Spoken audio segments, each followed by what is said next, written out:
नमस्कार, ESPN 9 news आप देख रहे हैं। आपके साथ मैं हूं अक्षय अग्रवाल। स्वागत है तमाम दर्शकों का इस खास पेशकश में 2024 का चौकीदार कौन।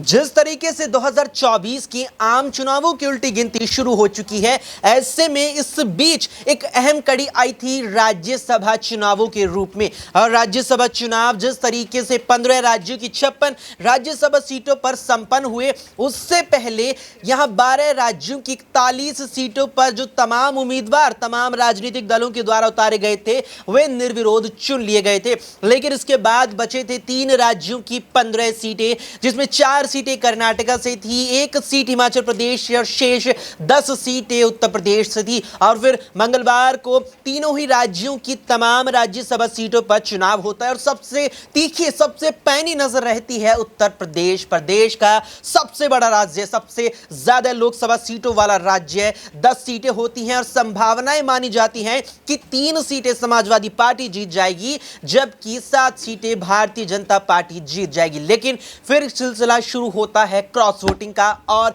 यहां पर बीजेपी अपने 8वें उम्मीदवार को जिताने में कामयाब हो जाती है। लेकिन जिस तरीके से बीजेपी ने अपने 8वें उम्मीदवार को जिता लिया, उसमें सबसे बड़ी भूमिका अदा करी सहयोगी दलों ने। चाहे यहां पर उसके किन्हीं भी सहयोगी दलों की बात हो, चाहे यहां पर रघुराज प्रताप सिंह राजा भैया की जनसत्ता दल की बात हो यहां पर, या इसके अलावा यहां पर अगर बात हो सुभाष सपा की हो या अन्य सहयोगी दल हो। और कहीं ना कहीं इसमें ऐन मौके पर जाकर के बड़ी भूमिका अदा की जयंत चौधरी की आरएलडी ने। 9 विधायक सूबे में उनके पास वर्तमान में हैं और 9 विधायकों ने लगभग माना जा रहा है, कहा जा रहा है कि जयंत के सभी विधायकों ने यहां बीजेपी को वोट तो दिया। लेकिन अब जयंत ने किस आधार पर बीजेपी को वोट दिया? जयंत चौधरी 7 लोकसभा सीटें इंडिया गठबंधन के तहत अखिलेश यादव उन्हें दे चुके थे और उसके कुछ ही वक्त बाद वे ऐलान करते हैं कि वे इंडिया गठबंधन से अब पीछे हट रहे हैं, अपनी दूरी बना रहे हैं। और जिस तरीके से